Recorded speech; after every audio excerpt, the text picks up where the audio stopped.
Welcome to our Mukul the storyteller, जहां हर कहानी सिर्फ सुनाई नहीं जाती बल्कि महसूस की जाती है।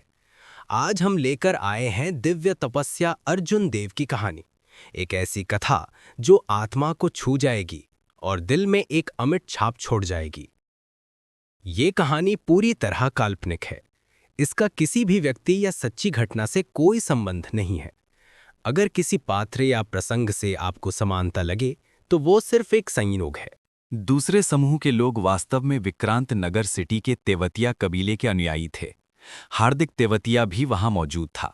हालांकि इस समय उसका रंग पीला पड़ गया था और वह डर से कांप रहा था। वह एक युवा आत्मिक राक्षस को गले लगाए हुए था और जोर से सांस लेने की भी हिम्मत नहीं कर पा रहा था। मिस्टर लवान, अब हमें क्या करना चाहिए? तेवतिया कबीले के पहले बुजुर्ग शिखर तेवतिया ने चिंतित होकर पूछा। आत्मिक जानवरों का वह समूह लगातार उनका पीछा कर रहा था। अगर उन्हें कोई उपाय नहीं सूझा तो नीले वस्त्र वाले आदमी के अलावा बाकी सब यहीं मर जाएंगे। नीले कपड़े पहने आदमी ने हार्दिक तेवतिया की बाहों में युवा आत्मिक जानवर को देखा और उदासीनता से कहा, बड़े शिखर, मैंने पहले ही आत्मिक जानवर से संबंधित मामले में आपकी मदद की है। हालांकि इस प्रक्रिया के दौरान एक दुर्घटना हुई थी, लेकिन अब जिम्मेदारी इस बूढ़े आदमी पर नहीं है। आपके तेवतिया कबीले का समझौता अभी भी प्रभावी होना चाहिए, है ना? शिखर तेवतिया का चेहरा तमतमा गया और उसने हार्दिक तेवतिया को घृणा से घूरा। पास ही खड़े हार्दिक तेवतिया ने जब उसकी नजरें देखीं तो उसने डर के मारे तुरंत अपना सिर ऊपर उठाया। 7 सींग वाले पहाड़ में 6 पूंछ वाली आत्मा लोमड़ी के लिए तेवतिया कबीला ने कई सालों से तैयारी कर रहा था। आखिरकार 6 पूंछ वाली आत्मा लोमड़ी के बच्चे को जन्म देने का अवसर आ ही गया। जन्म देने के बाद 6 पूंछ वाली आत्मा लोमड़ी बेहद कमजोर हो जाएगी। उसकी ताकत मार्शल सेंट के दायरे में सिमट जाएगी। तेवतिया कबीले के लिए यह एक दुर्लभ अवसर था। संयोगवश इसी समय नीले वस्त्र वाले व्यक्ति को तेवतिया कबीला मिल गया। दोनों पक्ष तुरंत एक समझौते पर पहुंच गए। नीले वस्त्र वाला व्यक्ति 6 पूंछ वाली आत्मा लोमड़ी से निपटेगा और तेवतिया कबीला उस आत्मा रक्त जेड को सील कर देगा जो उन्होंने ग्रेट सूर्यवंश राष्ट्र में नीलामी से प्राप्त किया था। कौन जानता था कि सब कुछ तैयार होने के बाद अगर हार्दिक तेवतिया और बाकी लोग स्पिरिट ब्लड जेड लेकर आते तो वे तुरंत कार्रवाई कर सकते थे। लेकिन हार्दिक तेवतिया और बाकी लोग स्पिरिट ब्लड जेड खो चुके थे। इससे शिखर तेवतिया को अपमान का गुस्सा भड़क गया। हार्दिक तेवतिया को डांटने के बाद उसने एक ही बार में सब कुछ दांव पर लगाने की तैयारी कर ली। उसने तेवतिया कबीले के लोगों को आत्मा रक्त जेड वापस लाने के लिए भेजा। नियत समय आने पर भी मृत्यु भोज देने वाला वापस नहीं लौटा।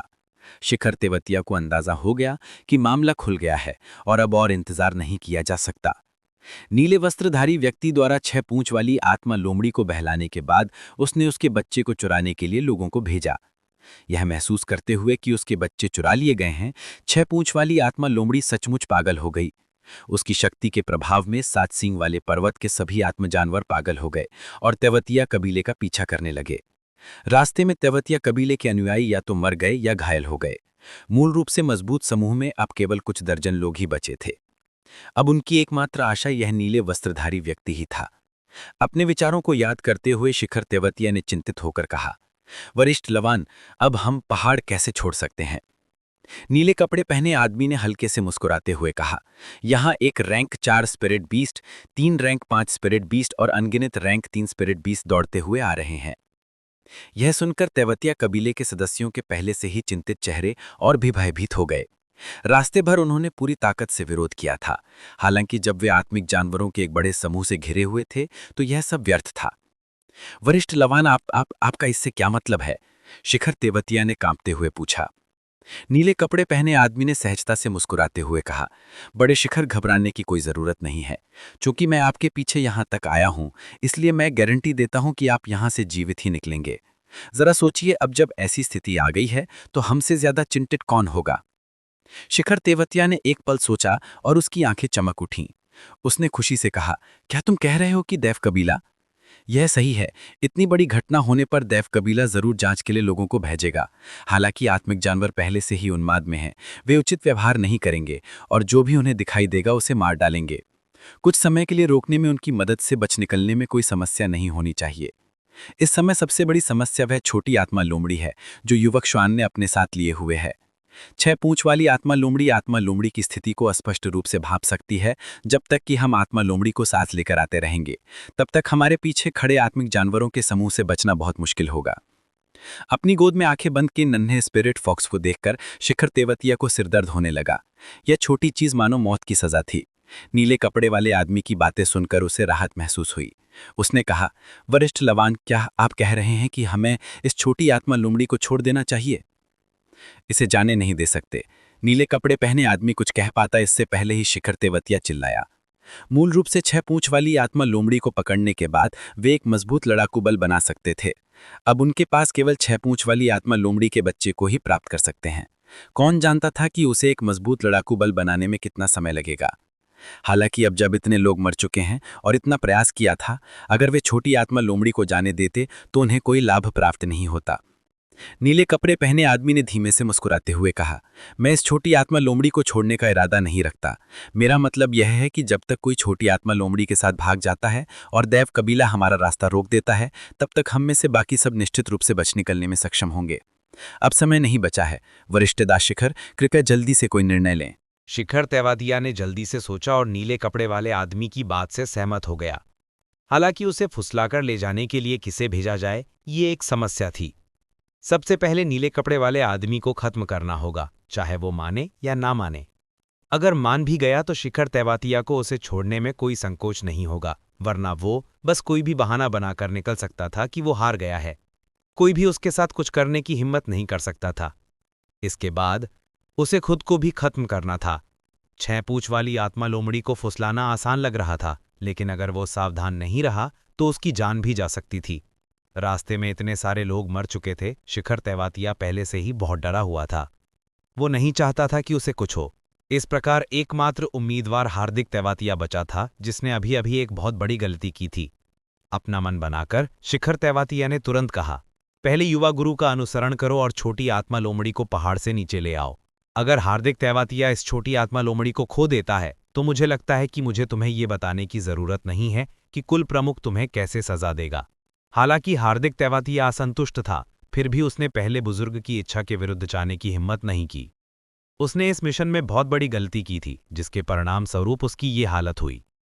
उसने शुरू में सोचा था कि ये मिशन बहुत आसान होगा। इसे पूरा करने के बाद वो अपने पिता पर अच्छी छाप छोड़ पाएगा।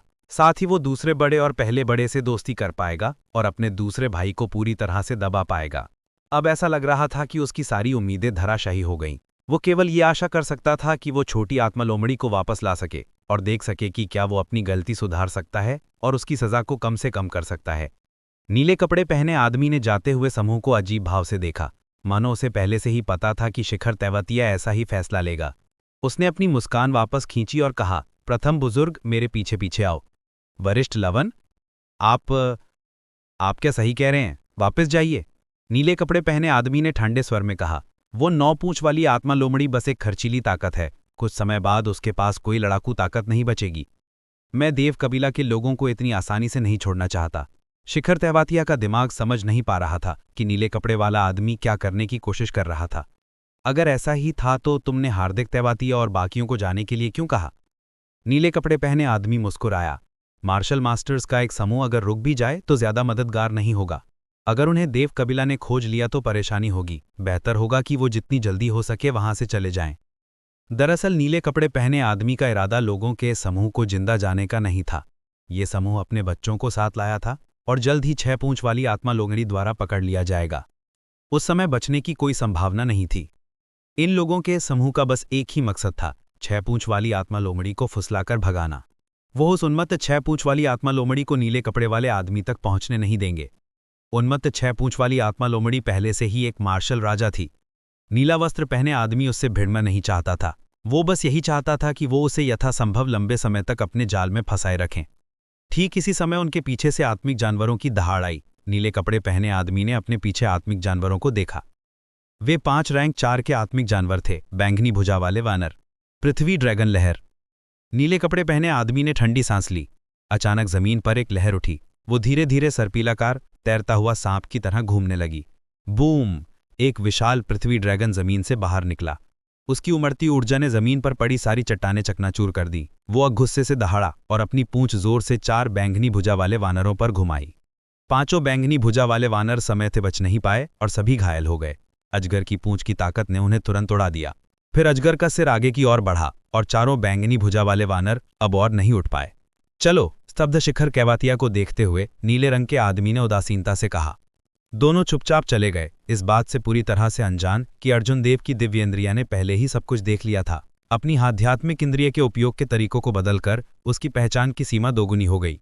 अर्जुन देव ने अनजाने में लोगों के इस समूह को स्कैन कर लिया। अपनी आध्यात्मिक इंद्री वापस लेते हुए अर्जुन देव मन ही मन आश्चर्यचकित रह गया।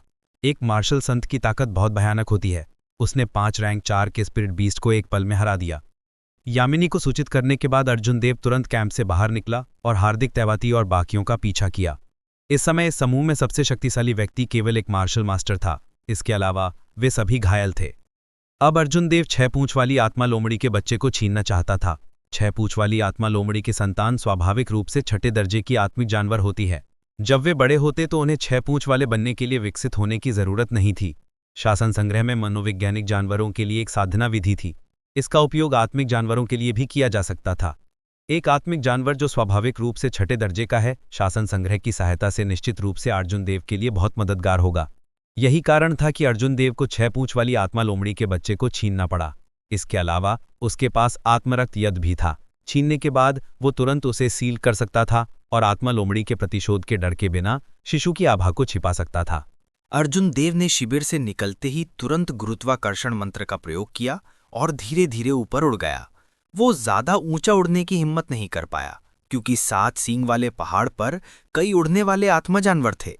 चूंकि गुरुत्वाकर्षण मंत्र बहुत धीरे धीरे काम करता था, इसलिए वास्तविक युद्ध में इसकी उपयोगिता बहुत कम हो गई थी। हालांकि यात्रा के लिए ये बहुत उपयोगी था। अर्जुन देव ने अपनी आध्यात्मिक इंद्रिय को हार्दिक तेवातिया और अन्य लोगों पर केंद्रित कर दिया और धीरे धीरे उनका पीछा करने लगा। अपनी आध्यात्मिक समझ में हार्दिक तेवातिया और बाकी लोग पहले ही रैंक 4 के आत्मिक जानवरों के एक समूह में उलझ चुके थे। अर्जुन देव ने भी दूर से एक तेज आभा महसूस की जो पूरी ताकत से तेजी से आ रही थी। ये 6 पूंछ वाली आत्मा लोमड़ी ही होनी चाहिए थी जो पहले ही उन्मत्त हो चुकी थी। कुछ और मिनटों की यात्रा के बाद हार्दिक तेवातिया और अन्य लोगों की आकृतियां आखिरकार अर्जुन देव की आंखों के सामने प्रकट हो गईं। अर्जुन देव जो हवा में था चुपचाप एक पेड़ की शाखा पर रुक गया और नीचे लोगों के समूह को देखने लगा। उन 7 में से हार्दिक तेवातिया को छोड़कर जो एक उच्च श्रेणी का मार्शल शिष्य था, बाकी 6 मध्यम श्रेणी या निम्न श्रेणी के मार्शल गुरु थे। उनके चारों ओर जो आत्मिक जानवर थे उनमें से 3 श्रेणी 4 के रक्त भेड़िया थे। एक श्रेणी 4 का रक्त भेड़िया एक मार्शल ग्रैंड मास्टर के बराबर था। इन 7 लोगों का हारना तो बस समय की बात थी। अगर वे 6 पूंछ वाली आत्मा लोमड़ी की गति से भी रक्त भेड़ियों के समूह को हरा पाते तो भी वे उन्हें पकड़ लेता। उस समय वे और भी बुरी तरह मरते। अर्जुन देव को बस धैर्यपूर्वक अवसर का इंतजार करना था। उसे ज्यादा जोखिम उठाने की जरूरत नहीं थी। युवा स्वामी, पहले आपको जाना चाहिए, हम उन्हें रोक लेंगे, 7 लोगों में से एक ने कहा। हार्दिक तेवातिया इन शब्दों का इंतजार कर रहा था। ये विनम्र शब्द कहने के बाद वह तुरंत मुड़ा और शिशु आत्मा लोमड़ी को गोद में लेकर चला गया। मौका आ गया था। अर्जुन देव मुस्कुराया। उसका शरीर हवा में हल्के से लहरा रहा था और वह चुपचाप उसके पीछे चल रहा था। हार्दिक तेवातिया पूरी ताकत से पहाड़ से नीचे भागा। अपनी गोद में शिशु आत्मा लोमड़ी को देखकर वह असहाय और अविचलित महसूस कर रहा था। अगर वह अजीब व्यक्ति न होता तो उसकी ऐसी हालत न होती। बूम! अंधेरी रात में अचानक उसके सामने बिजली कौंधी। हार्दिक तेवातिया चौंक गया और जल्दी से पीछे हट गया। उसने डर कर सोचा, क्या ये वही हो सकता है? बिजली के धीमे पड़ने के बाद अर्जुन देव की आकृति धीरे धीरे प्रकट हो गई। उसने हार्दिक तेवातिया की ओर एक मुस्कान से देखा जो मुस्कान नहीं थी। युवा मास्टर हार्दिक, बहुत समय हो गया। जब हार्दिक तेवातिया ने अर्जुन देव की उपस्थिति को स्पष्ट रूप से देखा तो उसने अविश्वास में कहा, ये तो आप हैं अर्जुन देव, ये कैसे संभव है? शिशु 6 पूंछ वाली आत्मा लोमड़ी को सौंप दो। अर्जुन देव ने हार्दिक तेवातिया के आश्चर्य को अनदेखा करते हुए ठंडे स्वर में कहा। हार्दिक तेवातिया कुछ देर के लिए स्तब्ध रह गया, फिर अचानक जोर से हंसा। तुमने अपनी ताकत बहुत अच्छे से छिपाई। हम सभी ने तुम्हें गलत समझा। हालांकि मुझे तुम जैसे लोगों से सबसे ज्यादा नफरत है जो अपनी ताकत छिपाना पसंद करते हैं। क्या तुम्हें इस शिशु स्पिरिट फॉक्स को चाहते हो? मैं इसे अभी मार डालूंगा और हम में से कोई भी इसे नहीं पा सकेगा। हार्दिक तेवातिया को मानो कोई बेहद दर्दनाक घटना याद आ गई हो। उसने नवजात स्पिरिट फॉक्स को हवा में ऊंचा उठाया और बेरहमी से जमीन पर पटक दिया। बैंगनी लौ की एक किरण अर्जुन देव की उंगलियों पर कई बार घूमी और हार्दिक तेवातिया की ओर बढ़ गई। पलक झपकने में ही वह बैंगनी लौ हार्दिक तेवातिया के सामने आ पहुंची। हार्दिक तेवातिया चौंका और उसने शिशु आत्मा लोमड़ी को फिर से अपनी बाहों में भर लिया। उसने अपनी दाहिनी हथेली आगे बढ़ाई और अपने सत्व से एक छोटी सी सत्व ढाल बनाई। चलना। ज्वाला उस सुई की तरह थी जो हार्दिक तेवातिया के हाथ में रखे सत्व कवच को आसानी से भेद गई। इसके बाद वह उसके हाथ में दाखिल हो गई। हार्दिक तेवातिया बुरी तरह चिल्लाया क्योंकि उसका दाहिना हाथ तेजी से जलकर राख हो गया था। उसके आलिंगन में मौजूद आत्मा लोमड़ी भी जमीन पर गिर पड़ी। अर्जुन देव चिल्लाया और जमीन पर पैर टटकने लगा। वह उछल कर आया और हार्दिक तेवातिया को लात मारकर उड़ा दिया। फिर उसने अपना हाथ बढ़ाकर नवजात आत्मा लोमड़ी को पकड़ लिया। मुझे मत मारो, मुझे मत मारो। जमीन पर लेटे हार्दिक तेवातिया ने क्रूर अर्जुन देव को देखा और मदद की भीख मांगी। अब उसमें पहले जैसी हिम्मत नहीं बची थी। ऐसे इंसान को जिंदा छोड़ना बहुत बड़ी मुसीबत होगी। स्वाभाविक रूप से अर्जुन देव उसे नहीं छोड़ेगा। अर्जुन देव ने अपनी उंगली हिलाई और बैंगनी वज्र की सच्ची आग फूट पड़ी। अगले ही पल हार्दिक तेवातिया बैंगनी लपटों में लपेट लिया गया और चीखने चिल्लाने से पहले ही जलकर राख हो गया। जमीन पर राख को देखते हुए अर्जुन देव ने अपनी निगाहें हटा ली और अपने आलिंगन में शिशु आत्मा लोमड़ी को देखा। उसकी बर्फ जैसी सफेद त्वचा पर धूल का कोई दाग नहीं था। आंखें बंद किए हुए स्पिरिट फॉक्स एक शांत बिल्ली के बच्चे की तरह दिख रहा था। वह बेहद प्यारा था। इस नन्हे से बच्चे को पता ही नहीं था कि उसकी माँ उसकी वजह से पागल हो गई है। अर्जुन देव को यह बहुत दुखदाई लगा। उसने स्पिरिट ब्लड जेट निकाला और अपनी उंगली काट ली।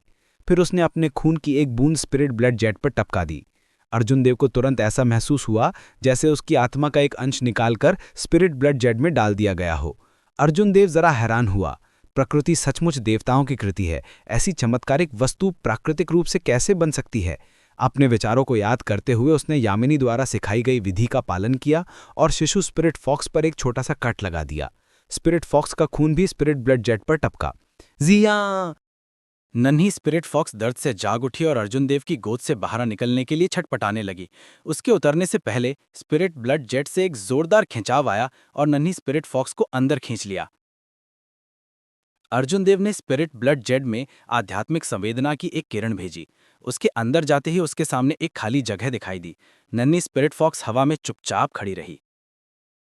उसके शरीर के घाव पहले ही भर चुके थे। उसने आंखें खोली और उत्सुकता से चारों ओर देखा। अर्जुन देव ने अपनी आध्यात्मिक इंद्रिय वापस ले ली। इससे पहले कि वह कुछ कर पाता, एक तेज आभा मंडल छा गया। अंधेरी रात में अर्जुन देव के ऊपर एक दीप्तिमान प्रकाश प्रकट हुआ, जिसने अर्जुन देव की आभा मंडल को दबा दिया। उसने कोई भी हरकत करने की हिम्मत नहीं की। टक! रोशनी जमीन पर पड़ी और 10 मीटर लंबी 6 पूंछ वाली आत्मा लोमड़ी अर्जुन देव के सामने प्रकट हो गई। उसकी 6 सफेद पूंछें कम से कम 20 मीटर लंबी थी, जो सीधे आसमान की ओर इशारा कर रही थी। अर्जुन देव को घूरते हुए उसकी आंखें लाल हो गई थीं। 6 पूंछ वाली आत्मा लोमड़ी से एक जबरदस्त भयानक आभा निकल रही थी। इस दबाव में अर्जुन देव को सांस लेने में तकलीफ हो रही थी। उसका माथा पसीने से भर गया था और उसके हाथ लगातार कांप रहे थे। वे इतनी जल्दी क्यों आ गए? अर्जुन देव ने 6 पूंछ वाली आत्मा लोमड़ी को आश्चर्य से देखा। ये 6 पूंछ वाली आत्मा लोमड़ी गलत समय पर आ गई। टक! उस महत्वपूर्ण क्षण में अर्जुन देव के शरीर में मौजूद ब्लू ड्रैगन मार्शल स्पिरिट ने एक लंबी चीख निकाली। एक पवित्र जानवर की शक्ति फूट पड़ी और उसने उस भयानक आभा को अवरुद्ध कर दिया। अर्जुन देव ने आखिरकार अपनी गति करने की क्षमता वापस पा ली। जैसे ही अर्जुन देव पीछे हटने की तैयारी कर रहा था, विशाल 6 पूंछ वाली आत्मा लोमड़ी अचानक गिर पड़ी। एक जोरदार धमाके के साथ उसने अनगिनत पेड़ों को तोड़ दिया और धूल का एक बड़ा बादल उड़ा दिया। ये जानवर आखिरकार अपनी ताकत खो चुका है। एल्डर शेखर, जाओ और उस देव कबीले के बदमाश से निपटो और अपने यंग मास्टर का बदला लो। ये बूढ़ा इन 6 पूंछ वाली आत्मा लोमड़ियों से निपटेगा। नीले कपड़े वाले आदमी ने 6 पूंछ वाली आत्मा लोमड़ियों के आभामंडल का पीछा करते हुए जोर से हंसा। शिखर तेवातिया ने ठंडी सांस ली और कुछ नहीं बोला। वो अर्जुन देव को घूरता रहा। वह और नीले कपड़े वाला आदमी अभी अभी वहां पहुंचे थे कि उन्होंने हार्दिक तेवातिया को अर्जुन देव के हाथों मरते हुए देखा। अगर नीले कपड़े वाला आदमी उसे रोक ना रहा होता तो वह दौड़कर वहां पहुंच जाता। हुच! जैसे ही नीले रंग वाला आदमी आगे बढ़ने ही वाला था, एक उड़ती हुई कृपाण हवा में चीरती हुई उसकी ओर उड़ी। उड़ती हुई कृपाण पर लगे सार तत्व ने हवा में एक आघात तरंग पैदा की। अंधेरी रात में तीव्र घर्षण से निकलती चिंगारियां भी देखी जा सकती थीं। नीले कपड़े पहने वाले आदमी के चेहरे पर कोई परिवर्तन नहीं आया। उसने चमकती हुई उड़ती हुई कृपाण को देखा और अपने शरीर में सत्व का संचार किया। उसके दाहिने हाथ पर कुछ पत्थर की रेखाएं इकट्ठी होकर उसमें प्रवाहित होने लगी, लगातार घूमती रहीं। भंवर के भीतर से एक चट्टान निकली और उड़ती हुई कृपाण पर सटीक वार किया। एक जोरदार धमाका हुआ और उड़ती हुई कृपाण और चट्टान दोनों टुकड़े टुकड़े होकर चारों दिशा में बिखर गए। लियोदेव को अंधेरे से बाहर निकलते देख नीले लिबास वाले के दिल में बड़ी लहरें उठी। विक्रांत नगर सिटी में एक और मार्शल संत कब से आ गया? क्या ऐसा हो सकता है कि कबीले की जानकारी गलत थी? हालांकि वह जल्द ही शांत हो गया। ऐसा इसलिए क्योंकि उसे मालूम था कि उसके सामने खड़ा बूढ़ा आदमी सिर्फ एक निम्न श्रेणी का मार्शल संत था। जहां तक उसकी बात थी, वह तो पहले ही एक मध्यम श्रेणी का मार्शल संत था। उनके साधना क्षेत्र में एक स्तर का अंतर शक्ति में भारी अंतर का कारण बनता था। जब तक कि दूसरे व्यक्ति के पास कोई दिव्य अस्त्र या उच्च श्रेणी की युद्ध तकनीक ना हो, तब तक उनका पराजित होना केवल समय की बात थी। आप कौन हैं? क्या आपके पास भी इन 6 पूंछ वाली आत्मा लोमड़ियों पर डिजाइन है? क्या आप जानते हैं कि पहले आओ पहले पाओ का सिद्धांत है? लियोदेव के साधना क्षेत्र को देखकर नीले रंग वाले के आदमी का स्वर अब नम्र नहीं था।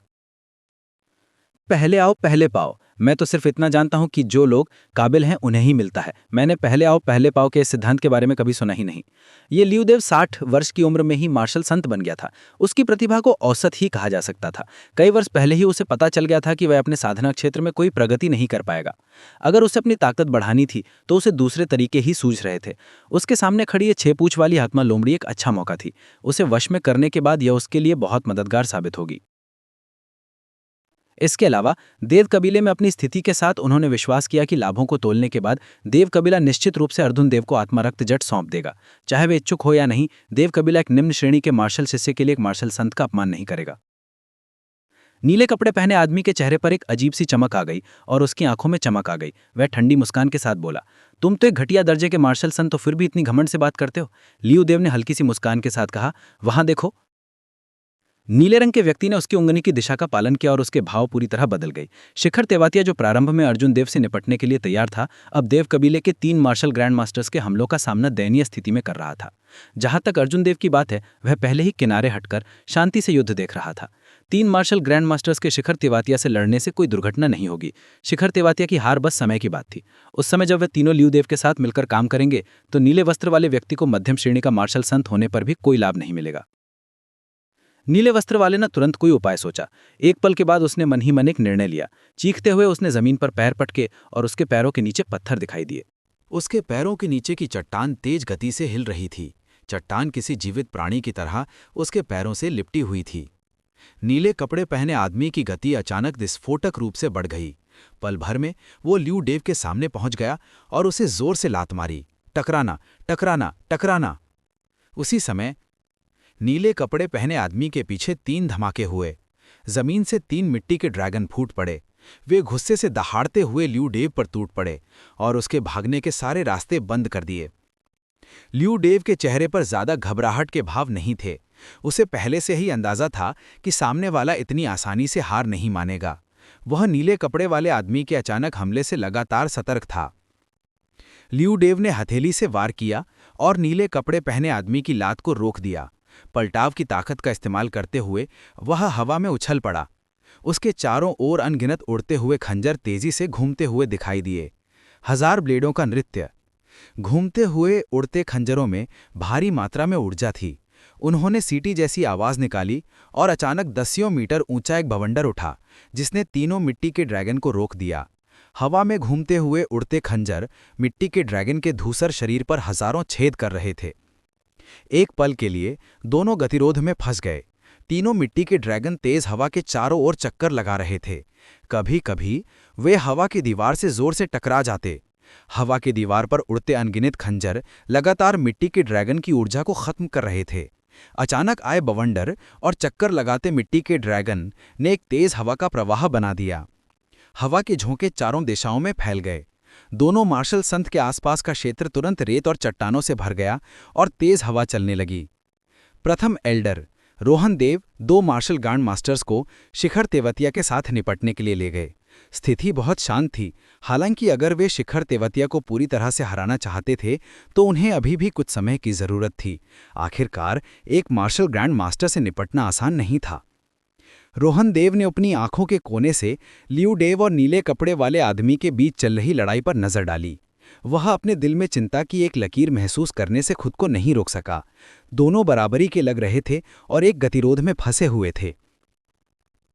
हालांकि कोई भी समझदार व्यक्ति ये बता सकता था कि लियू डेव की स्थिति खराब थी। अगर लियू डेव हार गया तो वे तीनों मिलकर भी नीले कपड़े वाले आदमी का मुकाबला नहीं कर पाएंगे। शिखर तेवतिया इसके पीछे की वजह अच्छी तरह समझ गया था, इसलिए उसने अपनी जान की परवाह किए बिना अपना सार खर्च कर दिया। उसने उन तीनों को रोकने के लिए लगातार तरह तरह के युद्ध कौशल प्रयोग किए। नीले वस्त्र वाले आदमी के जीतने पर ही उसे जीने का मौका मिलता। अखाड़े में लड़ाई एक अजीब स्थिति में पहुंच गई। जब तक एक पक्ष जल्दी से लड़ाई खत्म कर लेता, दूसरा पक्ष तुरंत हार जाता। कमजोर संतुलन के बीच वहां मौजूद सभी लोग अर्जुन देव को भूल गए थे, जो चुपचाप किनारे खड़ा था। यह बहुत ही सीधा तर्क था। कोई भी यह विश्वास नहीं करेगा कि एक तुच्छ निम्न श्रेणी का मार्शल शिष्य एक मार्शल ग्रैंड मास्टर और एक मार्शल संत के बीच युद्ध में हस्तक्षेप करने की क्षमता रखता है। हालांकि क्या स्थिति वास्तव में ऐसी थी?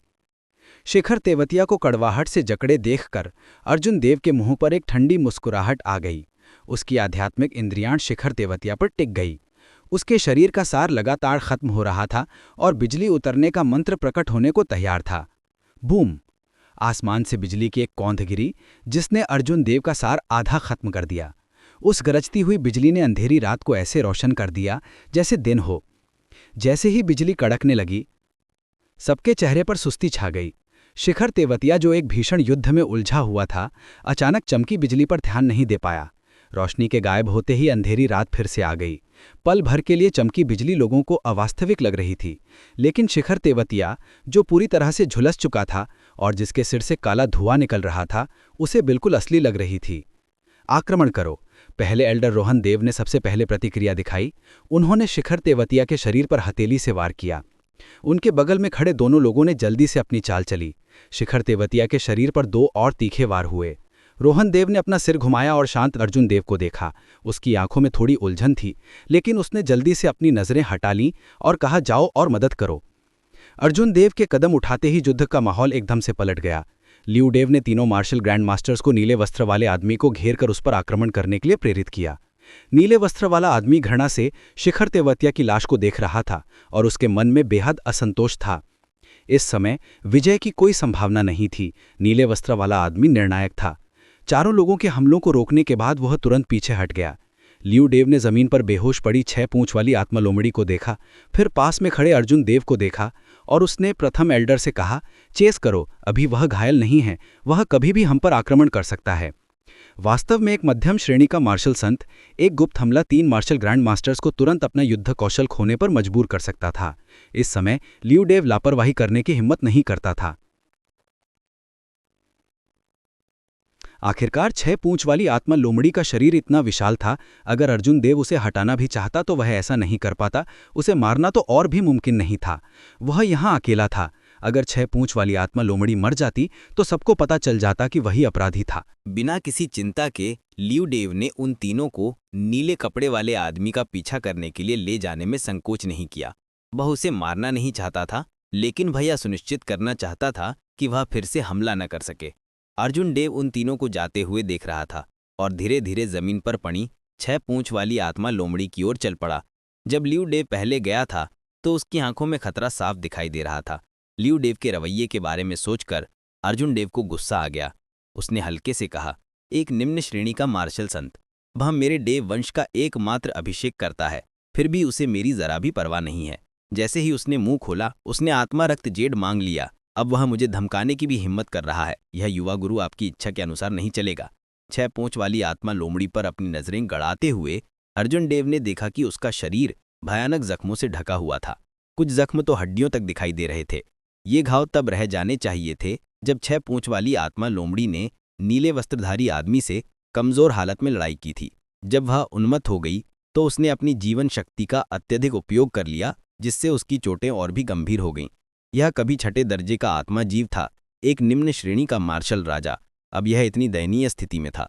अर्जुन देव को लगा कि यह अफसोस की बात है। हालांकि वे जानवर थे, माँ और बच्चे के बीच का रिश्ता बहुत सच्चा था। अर्जुन देव ने स्पिरिट ब्लड जेड में उस प्यारे से नन्हे जीव के बारे में सोचा। अगर यह नन्हा जीव ना होता तो 7 सींग वाले पहाड़ का राजा इतनी बुरी हालत में ना होता। अर्जुन देव ने 6 पूंछ वाली आत्मा लोमड़ी का आकार नापा समझ आने पर उसने अपने हाथ में पकड़े ब्रह्मांड वलय को जमीन पर पड़ी 6 पूंछ वाली आत्मा लोमड़ी पर निशाना साधा। साँव की ध्वनि के साथ 6 पूंछ वाली आत्मा लोमड़ी ब्रह्मांड वलय में प्रवेश कर गई। इस दुनिया के स्थानिक वलय जीवित प्राणियों को समाहित नहीं कर सकते थे। हालांकि ब्रह्मांड वलय अलग था। अगर आत्मा जानवर अचेतन हो या प्रवेश करने को तैयार हो तो जब तक वह उसे समाहित कर सके कोई समस्या नहीं होगी। लियू डेव जो वहां से जा चुका था को उम्मीद नहीं थी कि अर्जुन देव ब्रह्मांड की अंगूठी का उपयोग करके 6 पूंछ वाली आत्मा लोमड़ी को भगा ले जाएगा, वरना अगर उसे पीट पीट कर भी मार दिया जाता तो भी वह अर्जुन देव को वहीं नहीं रहने देता जहां पर वह था। अर्जुन देव ने अपने आसपास की जांच करने के लिए आध्यात्मिक इंद्रिय का विस्तार किया। उसने पाया कि आसपास के अधिकांश आत्मजीव तितर बितर हो चुके थे। इसका संबंध 6 पूंछ वाली आत्मा लोमड़ी के बेहोश होने से जरूर होगा। लियू डेव और बाकी लोगों के जाने की दिशा का पता चलने के बाद अर्जुन देव ने अपनी आध्यात्मिक इंद्रिय वापस खींच ली और एक क्यू रिटर्निंग पिल निगल ली। फिर उसने दूसरी दिशा में चला गया और लगातार बिजली से बचने का प्रयोग करता रहा। 10 गड़गड़ाहटों के बाद अर्जुन देव पहले ही 1000 मीटर दूर था। 7 सिंह वाला पहाड़ केवल 3000 मीटर ऊंचा था। जिस जगह पर अर्जुन देव रुका था वह पहाड़ की आधी ऊंचाई पर था। उसने थोड़ी देर आराम किया और अपने सत्व के पुनर्प्राप्त होने का इंतजार किया। फिर अर्जुन देव को एक छिपी हुई गुफा मिली और वह रुक गया। उसने ब्रह्मांड वलय से 6 पूंछ वाली आत्मा लोमड़ी को मुक्त कर दिया। अर्जुन देव ने मन ही मन कहा, इसे अपना कर्ज चुकाना जैसे समझो। मैंने तुम्हारा बच्चा व्यर्थ ही ले लिया। मैं तुम्हें इस तरह मरते हुए नहीं देख सकता। इसके अलावा मैं लियू डेव को तुम्हें छीनने नहीं दूंगा। उस समय तुम्हारा भाग्य और भी दयनीय होगा। लियू डेव ने पहले बुजुर्ग और बाकी दोनों लोगों का नेतृत्व किया और नीले वस्त्र वाले आदमी का उत्सुकता से पीछा किया। हालांकि नीले वस्त्र वाले आदमी की गति अतुलनीय रूप से तेज थी। उसके पैरों के चारों ओर पत्थर लगातार मुड़ते और घूमते रहते थे, जिससे वह ऐसे हिल रहा था मानो उड़ रहा हो।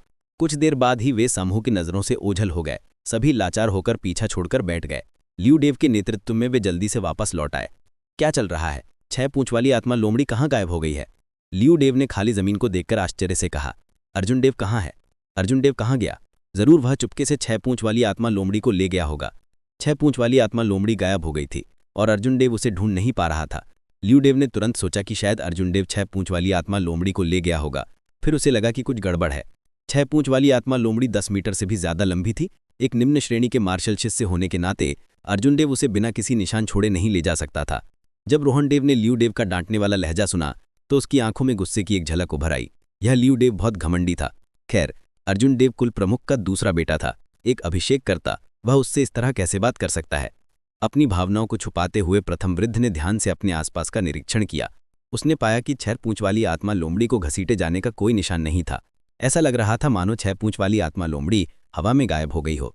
कुछ देर तक खुद से बुदबुदाने के बाद रोहन देव ने कहा, बड़े लियू, जिस तरह से मैं इसे देखता हूं 6 पूंछ वाली आत्मा लोमड़ी का गायब होना बहुत अजीब है।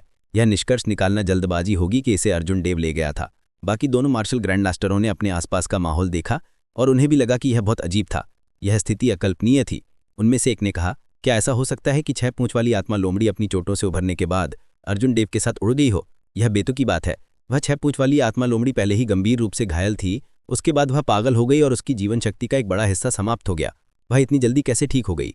रोहन देव अपने हाथ पीठ के पीछे खड़ा था और ध्यान से अपने आसपास का निरीक्षण कर रहा था।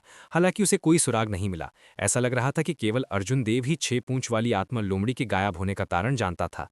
थोड़ी देर सोचने के बाद रोहन देव ने कहा, अब सबसे जरूरी काम पहले अर्जुन देव को ढूंढना है। चाहे कुछ भी हो, वह कबीले के मुखिया का दूसरा बेटा है। अगर उसे कुछ हो गया तो हम उसके परिणाम भुगत नहीं पाएंगे। अब जबकि आत्मिक जानवरों का उत्पाद थम गया है, मैंने तुरंत पहाड़ को सील करने का फैसला किया है। कल तक इंतजार करने की कोई जरूरत नहीं है। अगर तुम्हें तांग परिवार का कोई भी अवशेष मिला तो तुम उसे वहीं मार सकते हो। लियू देव को इस व्यवस्था पर कोई आपत्ति नहीं थी। उसे ये भी नहीं पता था कि 6 पूंछ वाली आत्मा लोमड़ी कैसे गायब हो गई। उसे पहले केवल अर्जुन देव को ढूंढना था। 2 फूल खिले, एक एक दोनों तरफ। इस समय अर्जुन देव उस छिपी हुई गुफा में 6 पूंछ वाली आत्मा लोमड़ी पर स्वर्ण मरहम लगा रहा था। यह स्वर्ण मरहम उसे पहले यामिनी ने दिया था, लेकिन उसने कभी इसका इस्तेमाल नहीं किया था। अब आखिरकार यह काम आया। अर्जुन देव ने ध्यान से सभी जख्मों पर गोल्डन साल्व लगाया। सफेद औषधि पाउडर से एक तीखी आवाज निकली और बेहोश 6 पूंछ वाली आत्मा लोमड़ी की त्वचा कांप उठी। ये सब करने के बाद अर्जुन देव ने अपने शरीर में मौजूद सत्व को धीरे धीरे 6 पूंछ वाली आत्मा लोमड़ी के शरीर में प्रवाहित करना शुरू कर दिया। कोमल सत्व की धाराएं चुपचाप 6 पूंछ वाली आत्मा लोमड़ी के गंभीर रूप से घायल आंतरिक अंगों को पोषण दे रही थीं। जब अर्जुन देव 6 पूंछ वाली आत्मा लोमड़ी के इलाज पर ध्यान केंद्रित कर रहा था तो उसने यह ध्यान नहीं दिया कि पहले से बेहोश 6 पूंछ वाली आत्मा लोमड़ी ने अपनी कसकर बंद आंखें थोड़ी सी खोलीं। उसने अर्जुन देव के रूप को अपने दिल में याद कर लिया था। एक बार 6 पूंछ वाली आत्मा लोमड़ी के शरीर में सार का संचार करने के बाद अर्जुन देव ने पाया कि इस आत्मा जानवर के मेरिडियंस का उपयोग राक्षसी जानवरों के लिए साधना के संग्रह में दर्ज साधना विधियों की खेती के लिए किया जा सकता है। साधना संग्रह के अनुसार आध्यात्मिकता से युक्त सभी जीव साधना कर सकते हैं। चीन की प्राचीन कथाओं में कई प्रसिद्ध राक्षसी अमर प्राणी थे। थोड़ी देर हिचकिचाने के बाद अर्जुन देव ने 6 पूंछ वाली आत्मा लोमड़ी को साधना संग्रह में दर्ज रहस्यमयी 9 स्वर्गीय क्रांति परिवर्तन सिखाने का फैसला किया। साधना संग्रह में राक्षसी जानवरों के बहुत कम रिकॉर्ड थे, केवल रहस्यमयी 9 स्वर्गीय क्रांति परिवर्तन ही था।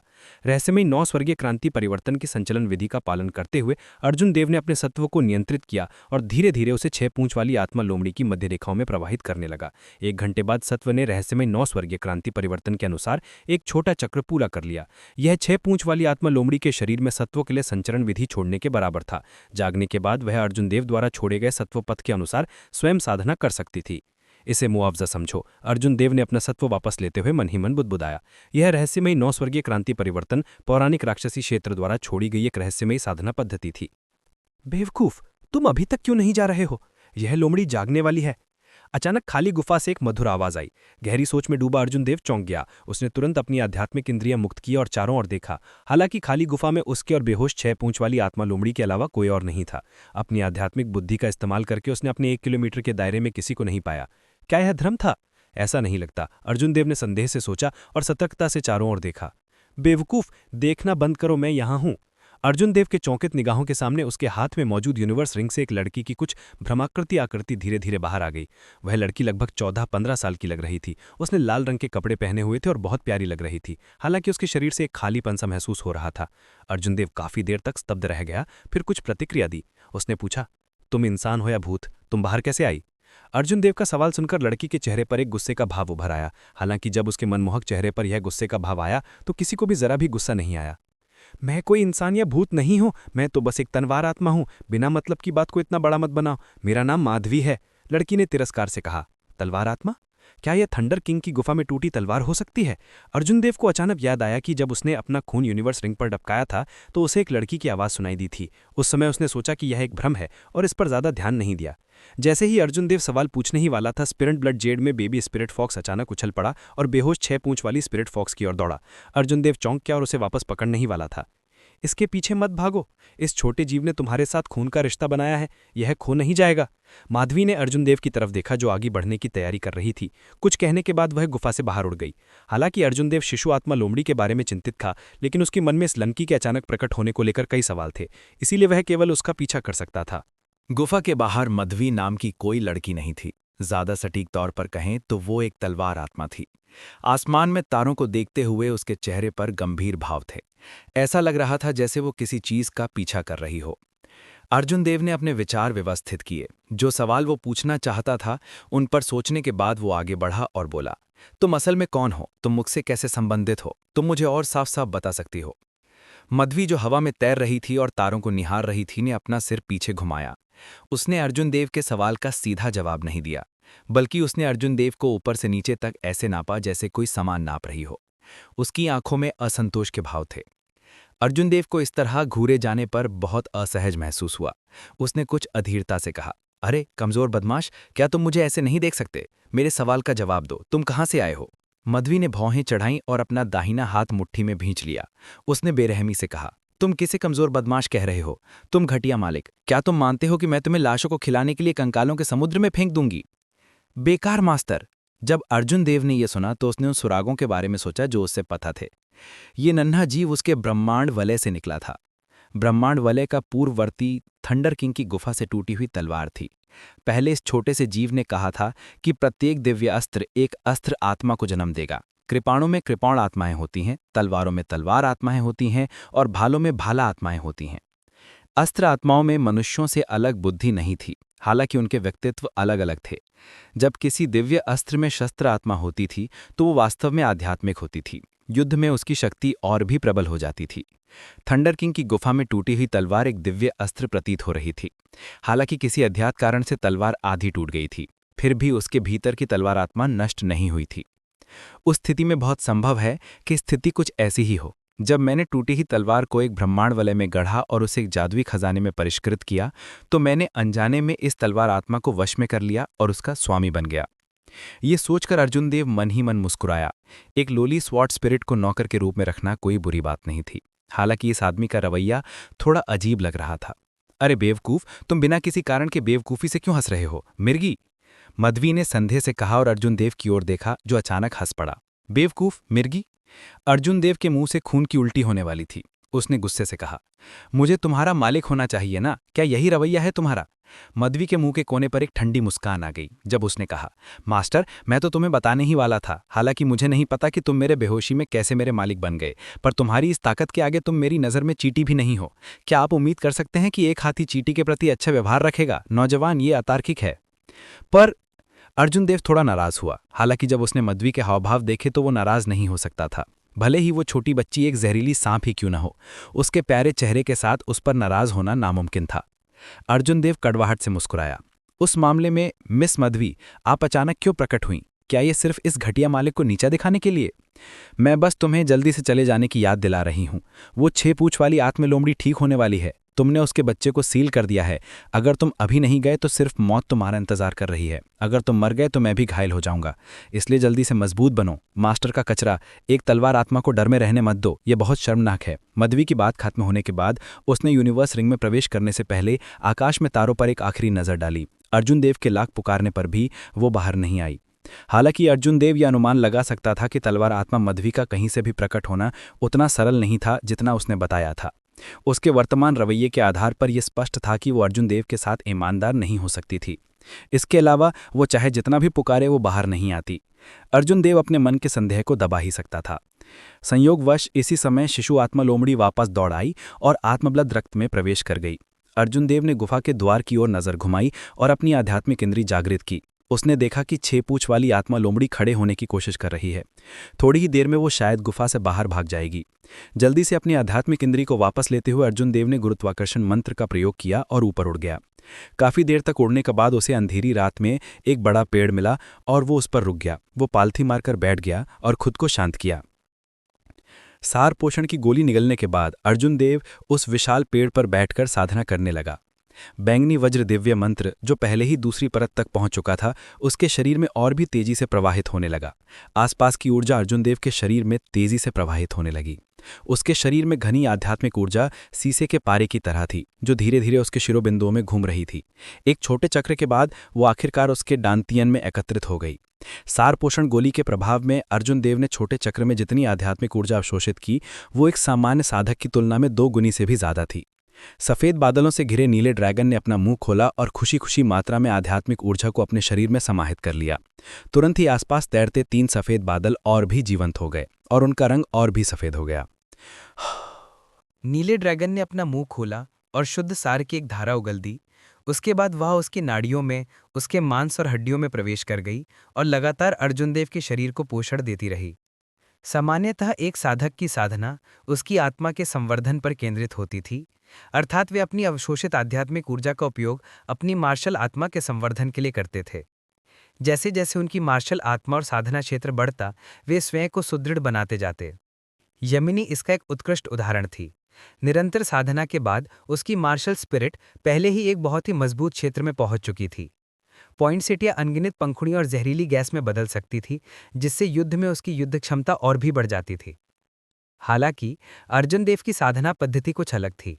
ब्लू ड्रैगन मार्शल सोल को आध्यात्मिक ऊर्जा को अवशोषित करके वह अपनी हड्डी और मांस को कठोर बनाने के लिए इसका दूसरी बार उपयोग कर सकता था। ऐसा इसलिए भी था क्योंकि उसे ब्लू ड्रैगन मार्शल स्पिरिट की सटीक क्षमताओं का पता नहीं था। हालांकि हर मार्शल स्पिरिट की अपनी अलग अलग क्षमताएं होती थीं। उदाहरण के लिए पॉइंटसेटिया बेहद जहरीला था, जबकि रोहित सेन की अनंत तेज उसे मार्शल मास्टर के क्षेत्र में तलवार क्यों छोड़ने की अनुमति देती थी। हालांकि किसी को नहीं पता था कि अर्जुन देव की ब्लू ड्रैगन मार्शल सोल में कौन सी विशिष्ट क्षमताएं थीं। विरासत के इस पहलू के बारे में यह कहा जा सकता है कि देववंश पूरी तरह से अलग थलग पड़ गया था। अगर वे इसे उजागर करने के लिए खुद पर निर्भर करना चाहते, तो यह ऐसी चीज नहीं थी जिसे कम समय में समझा जा सके। अपने क्यू पर केंद्रित और उसकी रक्षा करते हुए अर्जुन देव ने अपने शरीर में 49 चक्रों तक स्वर्ग और पृथ्वी आध्यात्मिक क्यू का संचार किया। उसके दांत्यान में स्थित ब्लू ड्रैगन मार्शल आत्मा अचानक से फूलने लगी। इस तरह की सूजन से उसे कोई दर्द नहीं हुआ, बल्कि उसे बेहद उत्साह महसूस हुआ। अर्जुन देव मन ही मन खुश हुआ। इसका मतलब है कि उसे सफलता मिलने वाली है। अर्जुन देव की नींव पहले ही अच्छी थी। इन दिनों वह अपनी साधना में सहायता के लिए सार पोषण गोली का उपयोग कर रहा था। निरंतर युद्धों के अलावा उसके लिए मध्य श्रेणी मार्शल शिष्य क्षेत्र में प्रवेश करना स्वाभाविक ही था। टकराना। उसके शरीर में मौजूद डेंटिन अस्त व्यस्त हो गया था। आध्यात्मिक ऊर्जा मानो कोहरे में फैल रही थी। अर्जुन देव ने ध्यान से कोहरे को साफ किया। थोड़ी देर बाद ब्लू ड्रैगन मार्शल स्पिरिट की स्थिति स्पष्ट हो गई।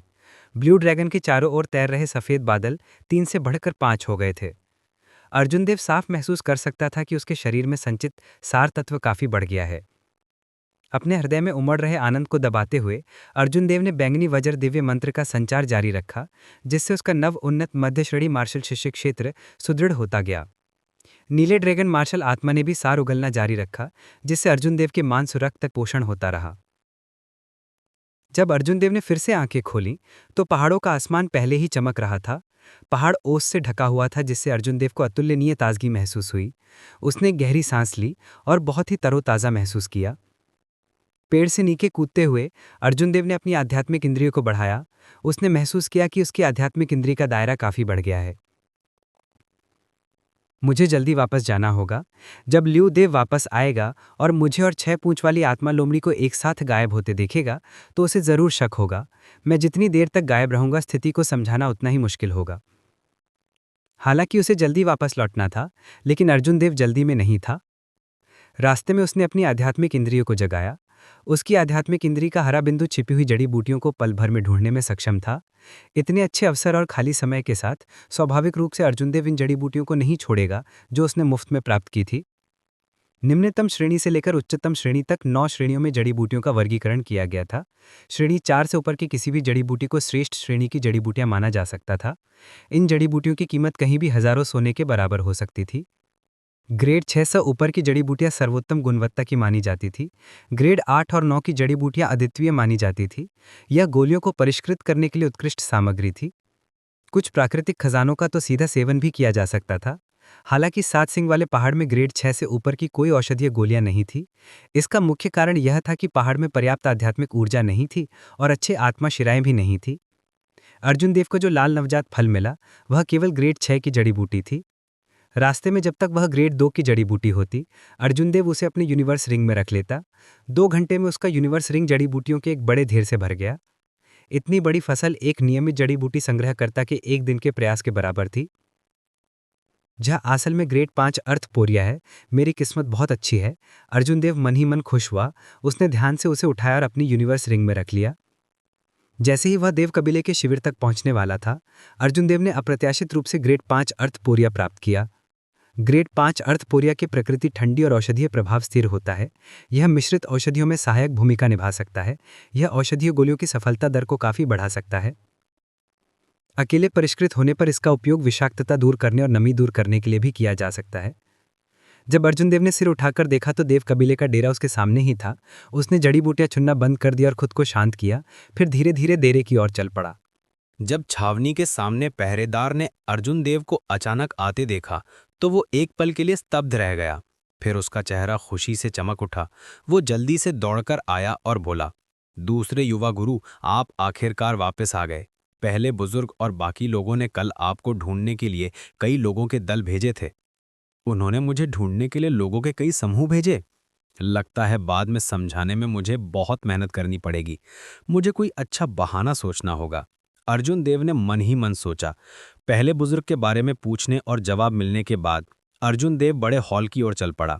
अपनी आध्यात्मिक इंद्रियों को मुक्त करते हुए अर्जुन देव ने जल्दी से ल्यू देव और अन्य लोगों को बड़े हॉल में देखा। बड़े हॉल में पहले बुजुर्ग, तीसरे बुजुर्ग और ल्यू देव, सभी के चेहरे पर बदसूरत भाव थे। ऐसा लग रहा था जैसे पिछली रात की घटनाओं ने उन्हें बहुत परेशान कर दिया हो। एक कोने में अर्जुन देव यामिनी को देखकर हैरान रह गया। वो भी वहीं थी। उसका चेहरा चिंता से भरा हुआ था। प्रथम बुजुर्ग, क्या आपको अभी तक द्वितीय युवा गुरु नहीं मिले? ल्यू देव के चेहरे पर उदासी थी और उसने उदासीनता से पूछा। रोहनदेव इस बात से परेशान था। कल उसने जिन लोगों को भेजा था वे पूरी रात खोजते रहे, लेकिन उन्हें अर्जुन देव का कोई सुराग नहीं मिला। जब उसने ल्यूदेव का स्वर सुना तो वो नाराज हुए बिना नहीं रह सका। बहरहाल, चाहे जो भी हो, ल्यूदेव देवकुल में एकमात्र मार्शल संत थे। रोहनदेव को अभी भी कई चीज़ों के लिए उन पर निर्भर रहना पड़ता था, इसलिए उन्होंने उन पर अपना गुस्सा निकालने की हिम्मत नहीं की। उन्होंने अपने मन की नाराज़गी को दबाते हुए कहा, अभी तक कोई खबर नहीं है। मैंने जिन लोगों को भेजा था उन्होंने बताया है कि ज़मीन पर उनका कोई निशान नहीं मिला है। अगर उन्हें कोई निशान मिल भी जाए तो अजीब होगा। अर्जुन देव के गुरुत्वाकर्षण मंत्र ने उसे आसमान में उड़ने की इजाज़त दी थी, फिर उसे ज़मीन पर कैसे पाया जा सकता है? इस जवाब से ल्यूदेव ज़्यादा हैरान नहीं हुआ। आखिरकार पिछली रात की घटनाएं बहुत अजीब थीं। बुरी तरह घायल 6 पूंछ वाली आत्मा लोमड़ी और अर्जुन देव वास्तव में एक ही समय में गायब हो गए थे, और तो और उनका कोई नामो निशान तक नहीं था। जब यामिनी ने यह सुना तो उसका चेहरा और भी चिंतित हो गया। जैसे ही उसने अपना सिर उठाया, उसने अचानक देखा कि अर्जुन देव दरवाजे के बाहर मुस्कुराता हुआ खड़ा है।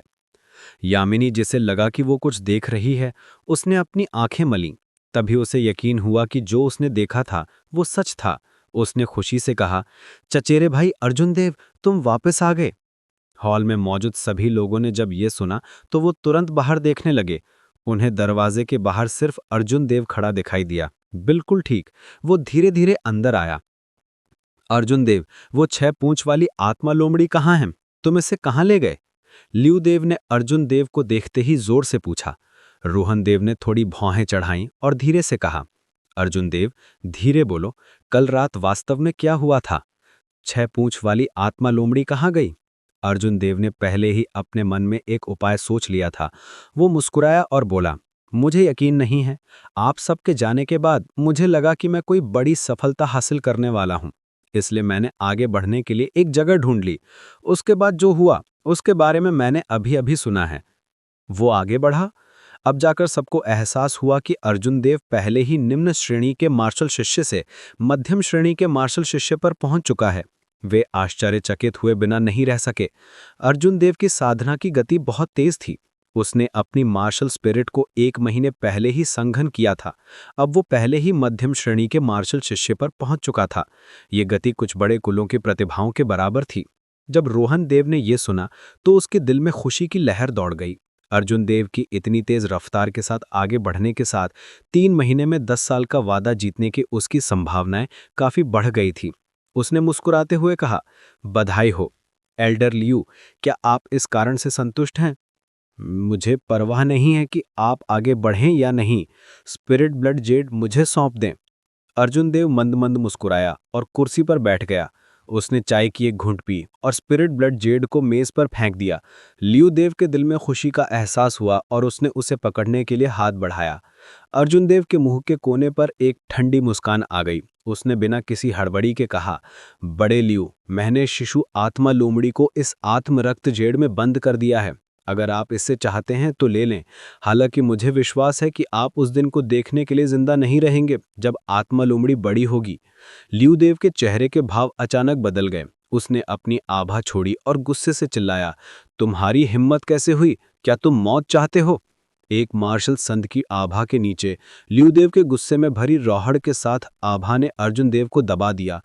आसपास की हवा क्षण भर के लिए मानो जम गई। हर कोई ल्यूदेव के गुस्से को महसूस कर सकता था।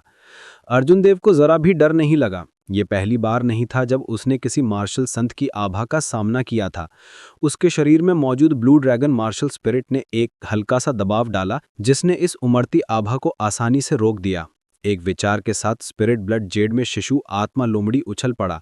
हालांकि इस छोटे जीव में ज्यादा ताकत नहीं थी, लेकिन फिर भी ये एक स्पिरिट फॉक्स थी। हालांकि इस छोटे जीव में ज्यादा ताकत नहीं थी, लेकिन ये 6 पूंछ वाली आत्मा लोमड़ी का वंशज था। ये एक स्वाभाविक रूप से 6ठे दर्जे का आत्मा जानवर था। स्वाभाविक रूप से ये इस आभा से नहीं डरता था।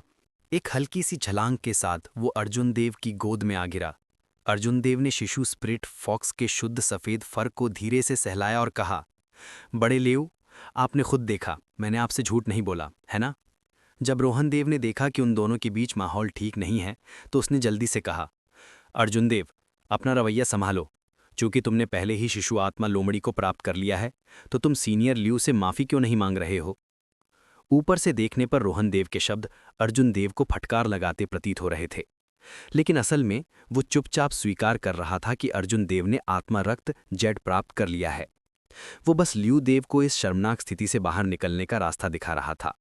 अर्जुन देव की बुद्धि के रहते वो पहले बड़े के इरादे को कैसे न समझ पाया। उसने धीरे से स्पिरिट फॉक्स को मेज पर रखा और दोनों हाथों को एक साथ मिलाकर मुस्कुराते हुए कहा, वरिष्ठ ल्यू, इस कनिष्ठ को मेरी भलाई का अंदाजा नहीं था और उसने बदतमीजी से बात की। आपको ठेस पहुंचाने के लिए मैं क्षमा चाहता हूं। ल्यू देव ने ठंडी सांस ली और अपनी आभा वापस ले ली। उसने कुछ नहीं कहा और उसके चेहरे के भाव में कोई खास बदलाव नहीं आया। साफ जाहिर था कि उसका मूड अभी भी खराब था। वरिष्ठ ल्यू, ये एक मध्यम श्रेणी का गहन श्रेणी का आत्म हथियार है। मुझे लगता है कि आपके पास कोई उपयुक्त हथियार नहीं है। आप इसे सहन क्यों नहीं करते? रोहन देव ने तेवतिया कबीले से प्राप्त विशाल तलवार को अपनी स्थानिक अंगूठी से निकालते हुए कहा।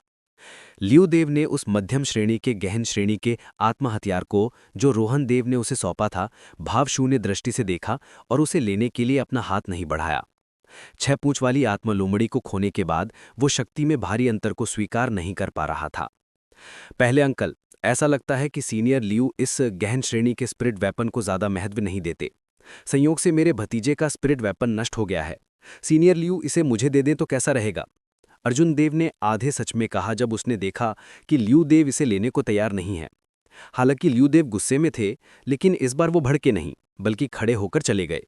रोहन देव ने उसे कुछ करते नहीं देखा, लेकिन रोहन देव के हाथ में विशाल तलवार स्वचालित रूप से उसकी ओर उड़ गई। अर्जुन देव ने मन ही मन सोचा कि ये तो अफसोस की बात है। आखिरकार ये एक मध्यम श्रेणी का गहन श्रेणी का आत्म हथियार था। विक्रांत नगर सिटी में इसे सर्वोच्च अस्तित्व कहा जा सकता था। जब रोहन देव ने देखा कि ल्यू देव ने अंततः विशाल तलवार स्वीकार कर ली है, तो उसने मन ही मन राहत की सांस ली। उसने पलटकर अर्जुन देव को उपदेश दिया, अर्जुन देव, तुम भविष्य में एल्डर ल्यू के साथ इतना रूखा व्यवहार नहीं कर सकते। वो तुम्हारे दादाजी की पीढ़ी के हैं। तुम बुनियादी शिष्टाचार नहीं भूल सकते। अर्जुन देव ने कुछ और ही सोचा। ये ल्यू देव अपनी ताकत के बल पर एक जूनियर की चीजें छीन रहा था। उसके मन में उसके बारे में अच्छी धारणा नहीं थी। ये देखकर कि अर्जुन देव ने कुछ नहीं कहा, तो रोहन देव को मोटा मोटा समझ आ गया कि वो क्या सोच रहा है। उसने समझाया, बड़े ल्यू, हालांकि उन्होंने कुछ मामलों में हद पार कर दी है, मैं आपको गारंटी दे सकता हूं कि वो देव कबीले के लिए कुछ भी हानिकारक नहीं करेंगे। अर्जुन देव को यह मजेदार लगा। ऐसा लग रहा था कि लड़कियों को ऐसी प्यारी चीजों से कोई परहेज नहीं है। जब यामिनी ने यह सुना तो उसके चेहरे पर कोई भाव नहीं था। उसके विचार में ऐसे व्यक्ति की मृत्यु पर दया नहीं की जा सकती। दूसरी ओर जब रोहन देव ने हार्दिक तेवतिया की पहचान सुनी तो उसके चेहरे के भाव बदल गए। ऐसा लग रहा था जैसे वो कुछ सोच रहा हो। जब अर्जुन देव ने रोहन देव के भाव में परिवर्तन देखा तो उसे शक हुआ। जैसे ही वो सवाल पूछने वाला था, देव कबीले का एक शिष्य हॉल के बाहर से दौड़ता हुआ आया। उसके हाथ में एक पत्र था और उसने चिंतित भाव से उसे रोहन देव को थमा दिया। प्रथम एल्डर, ये द्वितीय एल्डर द्वारा भेजा गया एक अत्यंत आवश्यक पत्र है। दूसरे एल्डर का पत्र? रोहन देव की आंखों में उलझन की झलक दिखाई दी। दूसरे एल्डर ने इस समय पत्र क्यों भेजा? देव कबीले के दूसरे एल्डर अक्सर राजपुर के काउंटी लॉर्ड के निवास में काम करते थे। वो काउंटी लॉर्ड के प्रिय थे। देववंश में प्रतिष्ठा की दृष्टि से दूसरे बड़े की प्रतिष्ठा पहले बड़े रोहन देव से भी ज्यादा थी। इसका कारण यह था कि देववंश का सबसे बड़ा समर्थक राजपुर का स्वामी था। वर्तमान में राजपुर में केवल दूसरे बड़े की ही चलती थी। रोहन देव ने पत्र खोला और जल्दी से उसे पढ़ा। जब उसने पत्र में लिखी बातें साफ देखीं तो उसकी आंखें गंभीर हो गईं। पढ़ने के बाद उसके चेहरे पर खुशी और चिंता का मिला-जुला भाव था। क्या हुआ? पत्र में क्या लिखा है? यामिनी ने चिंतित होकर पूछा जब उसने अपने पिता को भौहें चढ़ाने देखा। अर्जुन देव ने भी रोहन देव को शक की निगाह से देखा। उसे समझ नहीं आ रहा था कि पत्र में ऐसा क्या लिखा था कि पहले बुजुर्ग के चेहरे पर इतनी गंभीरता थी। उस समय जब पहाड़ों को सील किया गया था तो उसके चेहरे पर ऐसी कोई अभिव्यक्ति नहीं थी। रोहन देव ने पत्र को एक तरफ रख दिया और गंभीर आवाज में कहा, उदास जंगल का मुकदमा आगे बढ़ाया जाएगा। ये काउंटी लॉर्ड से मुझे मिली पहली खबर है। ये कुछ दिनों में विक्रांत नगर सिटी पहुंच जाएगी। जब अर्जुन देव ने यह सुना तो उसका दिल धड़क उठा। इस शरीर की यादों से उसे उदास जंगल की परीक्षा की कुछ समझ थी। उदास जंगल राजपुर में एक राक्षसी जानवरों का जंगल था। वहां एक स्थानिक दरार थी जो राक्षसी दुनिया और देवलोक महाद्वीप को जोड़ती थी। उस दरार में राक्षसी दुनिया से निकली राक्षसी क्यू ने जंगल के आत्म जानवरों और पेड़ों को दूषित कर दिया था। राक्षसी कुई के संदूषण के कारण ये सभी आत्मिक पशु भयानक राक्षसी पशुओं में बदल गए। राक्षसी पशुओं में बदलने के बाद आत्मिक पशुओं की सारी आध्यात्मिकता लुप्त हो गई और पीछे रह गई केवल एक रक्तपिपासु और अत्याचारी प्रकृति। उनकी ताकत और भी ज्यादा बढ़ जाएगी। रैंक 2 का राक्षसी जानवर रैंक 3 के आत्मा जानवर जितना ही शक्तिशाली होगा।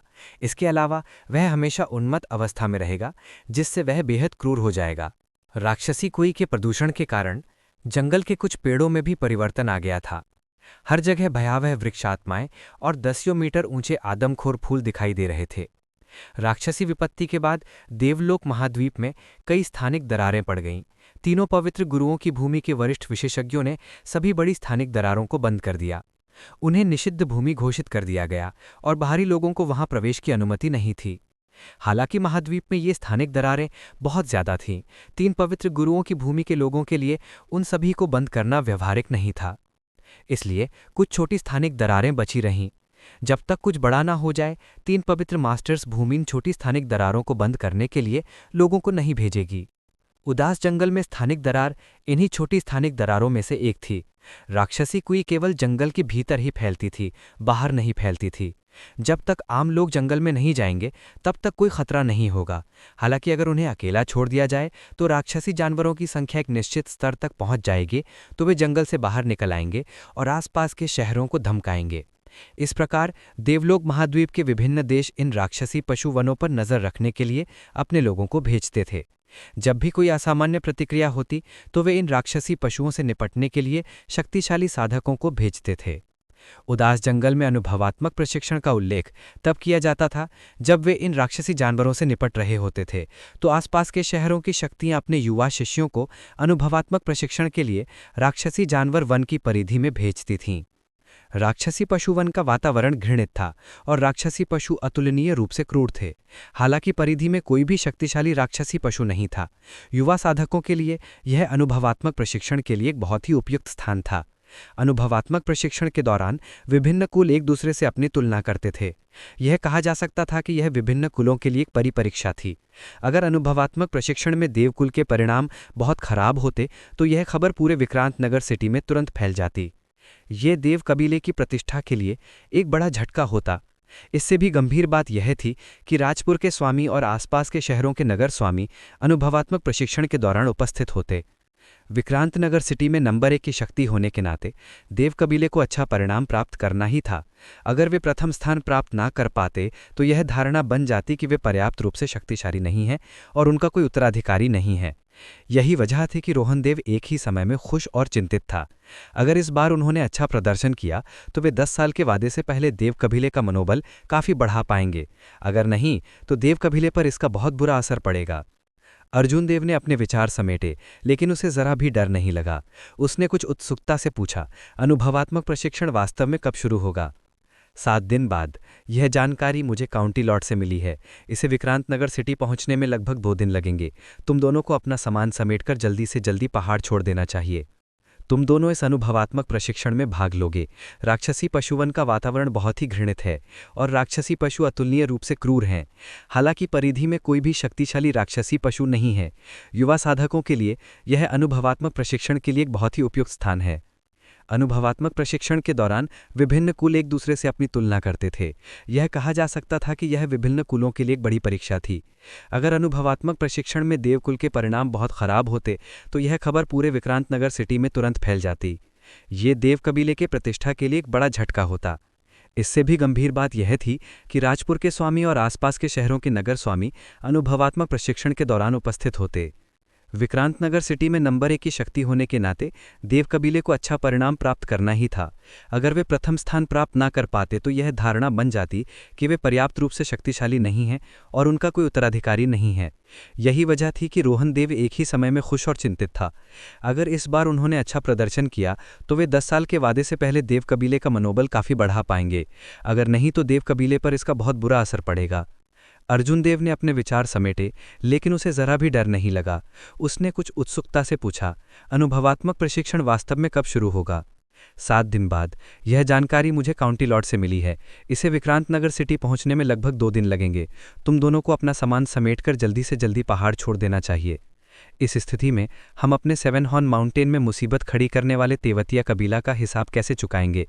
यामिनी को हमेशा याद था कि तेवतिया कबीले के लोगों ने अर्जुन देव को घायल कर दिया था और उसकी लकड़ी की झोपड़ी को नुकसान पहुंचाया था। अब जबकि उसने रोहन देव के शब्दों का अर्थ सुन लिया था तो स्पष्ट था कि वह इस मामले को छोड़कर 7 दिन बाद ग्लूमी फॉरेस्ट में होने वाले अनुभवात्मक प्रशिक्षण पर ध्यान केंद्रित करना चाहता था। यामिनी कुछ हद तक असंतुष्ट थी। रोहन देव ने बुदबुदाते हुए कहा, कल तीसरे एल्डर ने पहले ही लोगों को तेवतिया कबीले में भेज दिया था।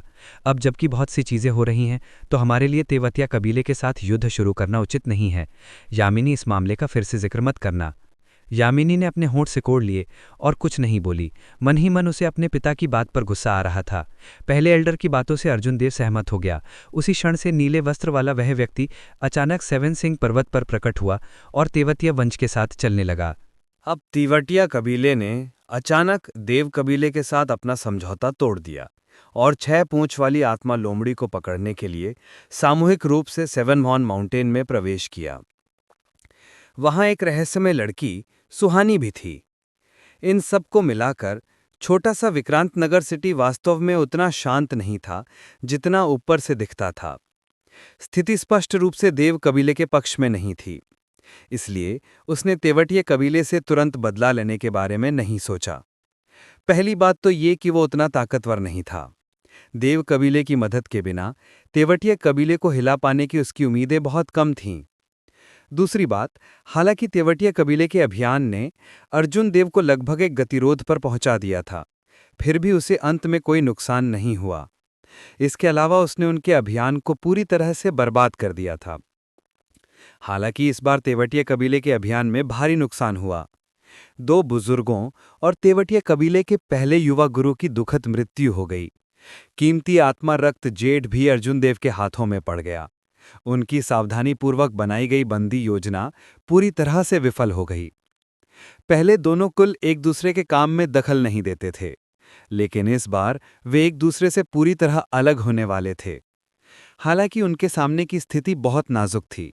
दोनों कुल शायद अपनी भावनाओं पर काबू रखेंगे और जल्दबाजी में कोई कदम नहीं उठाएंगे।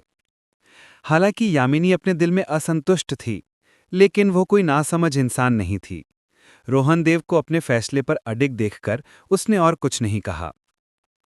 तीनों के दोपहर का भोजन करने के बाद अर्जुन देव ने उनके साथ पहाड़ से नीचे चलने के अनुरोध को अस्वीकार कर दिया और एक कारण बताया। उन्होंने केवल इतना कहा कि वे अभी-अभी मध्यम स्तर के मार्शल शिष्य के पद पर पहुंचे हैं और उनके शरीर में क्यू स्थिर नहीं है, इसलिए उन्हें कुछ समय के लिए स्वस्थ होने की आवश्यकता है। ज्यादातर मार्शल शिष्य आगे बढ़ने के बाद कुछ समय के लिए आराम करते थे। ये कोई अजीब बात नहीं थी, इसलिए रोहन देव ने अर्जुन देव पर कोई दबाव नहीं डाला।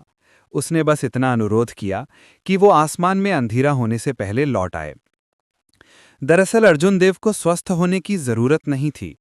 मध्यम स्तर के मार्शल शिष्य के रूप में उसकी उन्नति एक स्वाभाविक और सहज प्रक्रिया कही जा सकती है।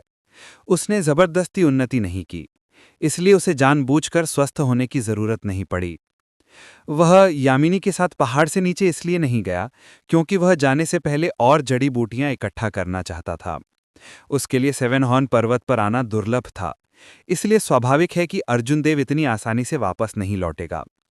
जब यामिनी और रोहन देव दूर चले गए तो अर्जुन देव तुरंत बाहर निकला और पूरे पहाड़ पर टहलने लगा।